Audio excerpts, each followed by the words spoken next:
I'm currently living in California, in the home I grew up in. I was recently discharged from the military, where I served as a military police officer.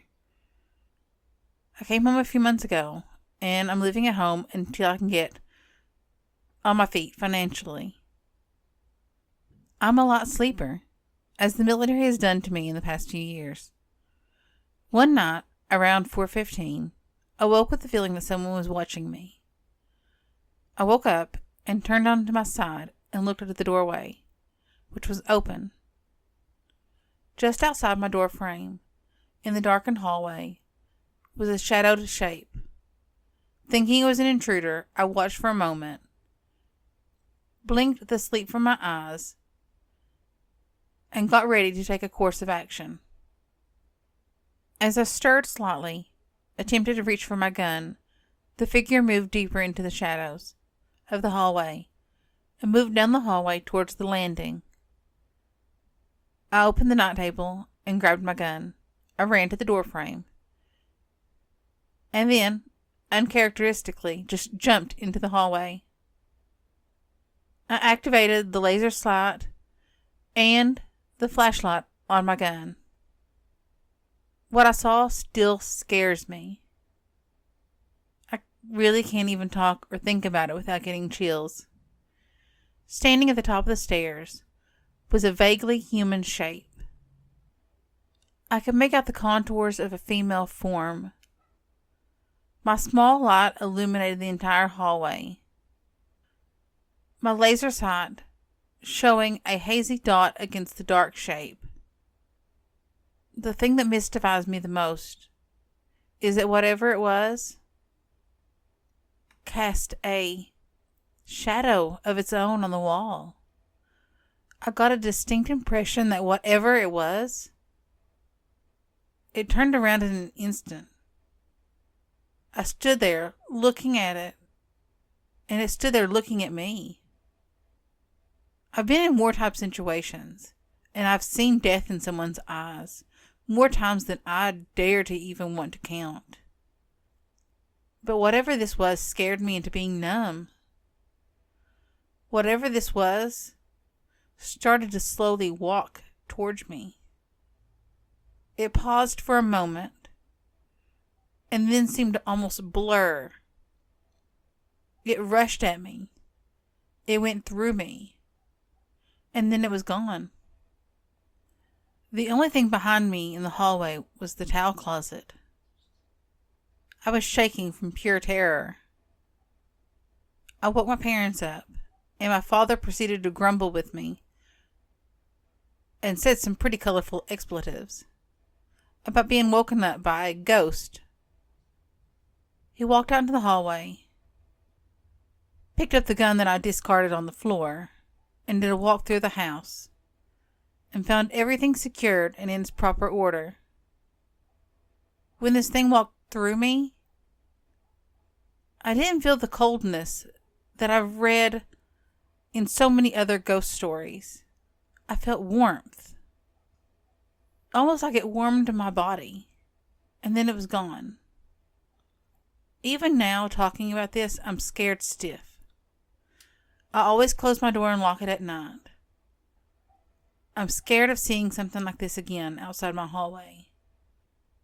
What was it? Story 2.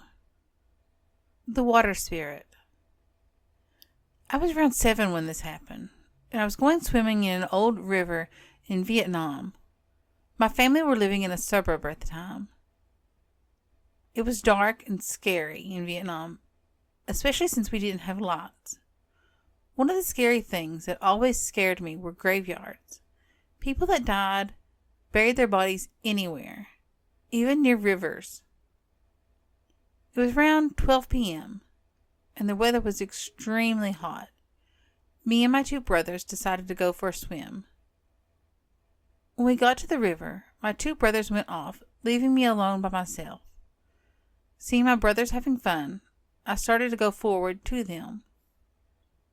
As I was walking, I felt something really abnormal. It was the sand. The sands were slowly moving down as I take each step. After realizing that I was scared, I decided to go back.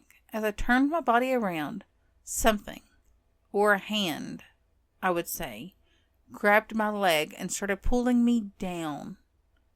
First, I thought it was just the sand. But then I could actually feel the fingers and the feeling of hands. When I started to go down, I started to scream, but I couldn't. My head was almost covered with water. My older brother came to me, and all of a sudden the hands let go of my legs, and I was able to rise up again. I was so lucky that day. My brother saved me. I told him about the incident, and he told me that it might be the sand. Trust me, it wasn't. I could feel the hand. This was not into the story yet. Several days after the incident, a neighbor's daughter went for a swim in the same river, but slightly up north. One of the sisters was swimming, and something pulled her down. The other sister couldn't do anything about it. She decided to grab on to her sister, and both of them died. Many of the townspeople said that the water ghost took the two sisters' lives. In case you don't know, there are a lot of ghosts in Vietnam. The water spirit is a very common one. If you have the same birthday as the person that died, they will pull you down and kill you as well. They do it to release their soul. I no longer live in Vietnam, but I carry the stories of our spirits with me. Story 3. My aunt's house. I was staying at my aunt's house in the Philippines when I was on vacation with my mother. We were all sleeping in the same room because it was summer and the house only had one air conditioner. To make a long story short, one night my mom, me, my aunt, and my 2 cousins were sleeping in that room when I heard my mom calling my name. She was telling me to wake up. Wake up! So I started to wake up, and I heard the drawers on the dresser opening and closing. The lamp was turning off and on. The room was filled with a horrible smell, almost like rotten eggs. I was kind of scared, but not bad, because other things like this had happened before to me and my friends, and we never really paid it much attention. Because when they happened before, we were usually drunk or really tired, and they only occurred 3 or 4 times before. My aunt then said, "He knows you're here." And the ruckus stopped.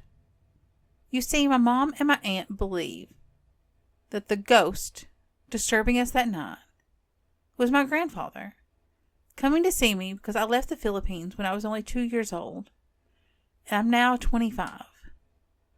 It had been a long time since I'd been back. I was also my grandfather's favorite grandson, so he wanted to stop in and say hello. In a weird way, I guess.